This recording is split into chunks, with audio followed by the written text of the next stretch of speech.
বন্ধুরা, সবাই কেমন আছো?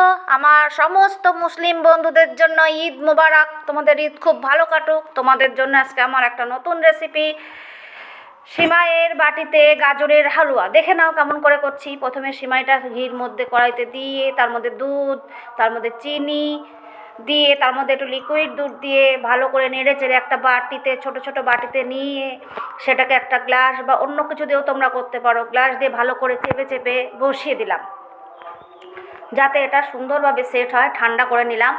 এবার কড়াইতে আমি ঘি আবার দিয়ে, তার মধ্যে দুটো এলাচ ফোড়ন দিয়ে, তাতে আমি গাজরটা ঢেলে নাড়িয়ে নিলাম।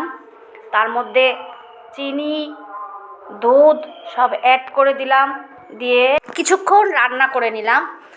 এবার সেটাকে বাটিতে সুন্দর করে তুলে, সেটাকে আবার ওই যে বাটিগুলো আমি করে রেখেছিলাম সিমাইয়ে, সেগুলো আস্তে আস্তে দেখো বার করে নিলাম একটা থালার মধ্যে।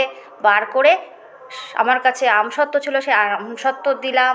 তারপরে আমি গাজরের হালুয়াটা তাতে দিয়ে দিয়েছি, দিয়ে আবার ওপর থেকে একটুখানি করে আমসত্ত্ব দিয়ে গার্নিশ করে নিলাম।